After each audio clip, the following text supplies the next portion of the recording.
Welcome to the Silver Reports Weekly Wrap-Up, where we take a look at a few of the biggest stories that impacted the financial markets over the past week.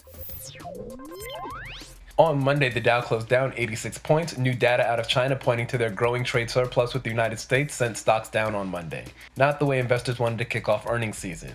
NBC Universal announced it will launch a free ad-supported streaming service in 2020. The service is described as more Hulu than Netflix. Citibank reported mixed earnings, missing on revenue by $440 million, but beating EPS estimates by 6 cents. On Tuesday, the Dow closed up 155 points. A big part of the push was Netflix announcing a price hike.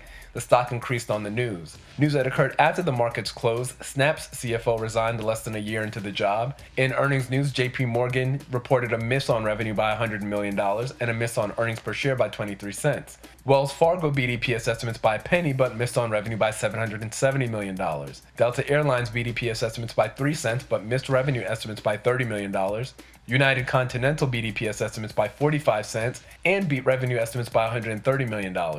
And United Health beat EPS estimates by 6 cents and revenue estimates by $450 million. On Wednesday, the Dow closed up 141 points. Strong bank earnings brought the bulls out and sent the markets higher for the day.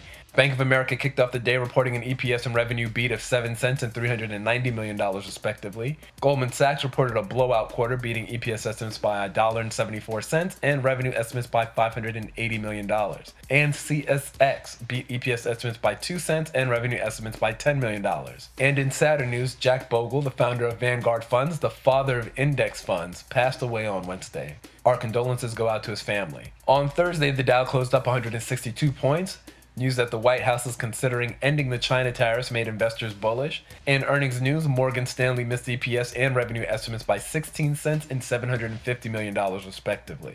Netflix beat EPS estimates by 6 cents but missed on revenue by $20 million.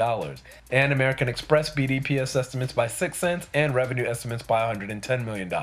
On Friday, the market closed up 336 points. Investors continue to be optimistic about a new trade deal. Tesla reported it will lay off 7% of its workforce, and the stock fell hard on the news. And regulators in the U.S. are discussing a fine for Facebook over privacy issues. Overall, the Dow, S&P 500, and the Nasdaq were up for the week. In crypto news, the markets continued to trade sideways. Bitcoin closed the week at $3,613. Ethereum was trading at $119.63 at the time of this recording. Litecoin was trading at $30.87, and Ripple was trading at 32 cents. Crude oil closed up for a third week in a row, closing the week out at $53.76 per barrel. And a big winner for the week, Funware, PHUN, this stock has made the winner of the week before. The stock increased 60% during the week. A big loser for the week, Immunomedics, IMMU, which lost 26% on Friday alone. Our quarterly newsletter is available at SevilleReport.com. If you're new to investing and need a place to start, or you're an experienced investor who needs a few investment ideas, we suggest you check it out. Thanks again for checking out the Silver Reports Weekly Wrap-Up. This channel is dedicated to anyone who wants to start investing but doesn't know how or where to start. If you have any questions, ask in the comments section, like and subscribe, and may your next investment be your best investment. See you next week.